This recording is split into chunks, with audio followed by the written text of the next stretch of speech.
handful of years ago, my wife and I did this hike. It's not too far from where we live, and it's called the Diaz Vistas. Beautiful hike, kind of hikes up around Bunsen Lake, and you get up to the top, and there's these 10 viewpoints, or Diaz 10 vistas in Spanish, right?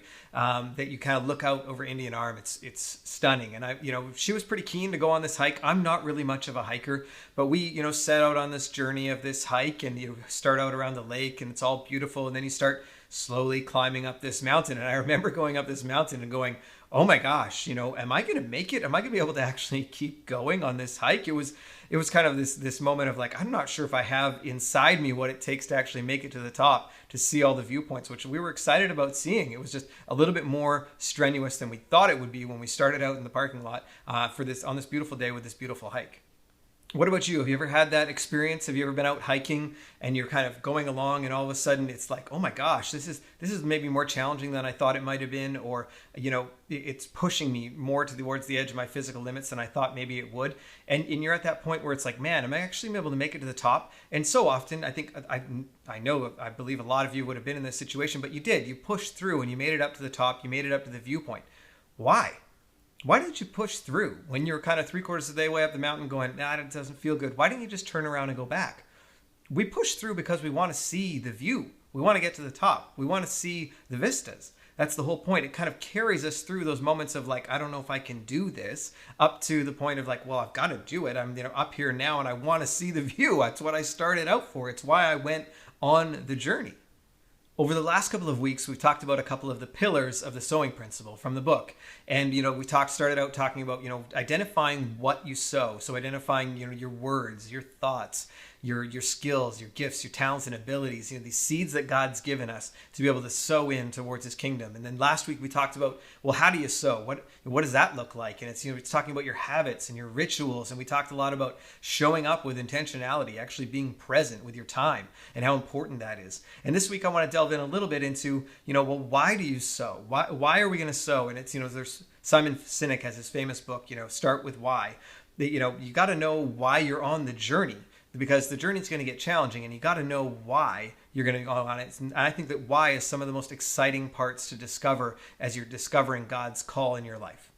I brought up this idea of hiking because as you've identified the what and the how, now you're on the journey, you're out on the road, and the why. And hiking is very much like that. You've identified what you're going and kind of, the place and how you're going to get up there, hopefully the route and whatnot like that. And you've got the right equipment. But now it's the why. It's what's gonna sort of carry you through as you actually go on this hike. And I believe that God's got a vision for every single one of us. And I believe he gives us glimpses of that vision.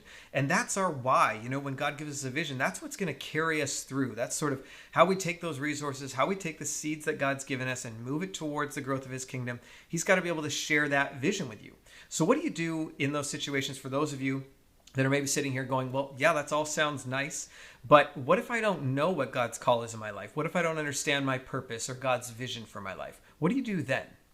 First, I want to encourage you that God wants to share his vision with you. He absolutely does. He never kind of wants to hold that to himself. He has a vision for your life and he wants to share it with you. And in my personal experience, the only way that I've found that God can share his vision with me is when I grow in relationship with him. So when I'm spending more time in the Word, when I'm spending more time in devotion, more time in prayer, and not necessarily more time like as in like I took a whole day off and spent the day reading my Bible, although that's possible, but generally he wants a relationship that's built over time and consistency. So can I read a little bit in my Bible every day? Can I spend some time in prayer or devotions, or take a couple minutes to just be quiet at a couple of points through the day so that he can speak to me? That's when I found that God's given me these glimpses of his vision for my life that I can grab onto and hold on to and kind of use as a why as I walk through life. So if by chance you are in a position where you're going, I don't really know what God's call is for my life, can I encourage you, your first mission, your first purpose, your mission, if you choose to accept it, is to step out on the journey of discovering that call. That is your first why. You're going to dive into his word, dive into time in prayer and devotion. And why are you going to continue when that gets challenging?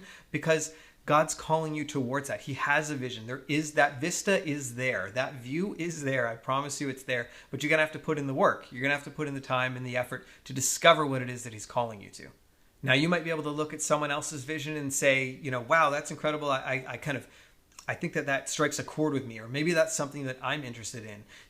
pray into that. Spend time in the Word. Is that what God's calling you to? You know, it's interesting when you get to the top of a mountain, and maybe you've had this experience, but you try and take a picture of the view, right? You get your camera out, you try and take a picture. It never really fully captures what you feel in the moment standing on top of that mountain, looking out at the view, looking out at God's creation. The picture never fully captures that. Yeah, it can give you an idea of what that's like, but it's never the same as when you're actually standing there. So when you're looking at somebody else's vision, or the vision that someone else has in their life or an organization, and you go, wow, that's an incredible vision, that resonates with me. Can I encourage you to pray into that? Pray into it and allow God to give you that same vision, because you can't look at somebody else's photo and just take it and think that that's going to be yours. You need to be able to stand on that mountaintop, let God give you that vision, let God speak into your life and confirm and affirm that that's the direction that he wants you to go, because his vision for you is incredible. He wants to do amazing things for you, and I don't want you to shortcut that. And once you have that vision, or maybe you're somebody that already knows the direction that God's calling you to, can I encourage you to write it down? Not because you're going to write it down in pen and hold on to it hard and fast, because God might have given you a glimpse, right, of something that he wants you to do, but he can expand your vision as well. He can have you, that vision grow and expand as time goes forward, as you learn and grow and change. But just because you need something to hold on to, you want it written down so that when the going does get tough, because life continues to happen, which we've talked about before, life happens, I want you to have something to hold on to that you can say, no, this is what God's calling me to. So when my lungs are screaming for more oxygen, when my thighs are going, there's no way I'm making it up this mountain, I can hold on to that saying, no, God's giving me this glimpse of the view here of what he wants to do in and through me, and I want to hold on to that and actually allow that to pull me through. That's why you need the why. That's why you need the vision. That's why you need the glimpse, because as we go through it, you need something to kind of pull you as you go along, and I think that God's call and vision for your life is that thing.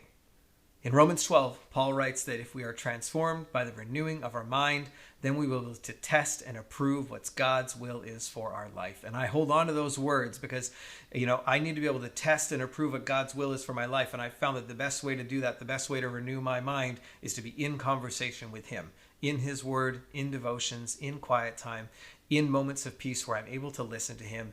So I hope you have an absolutely awesome rest of your day and a great week. I look forward to sharing with you again next week.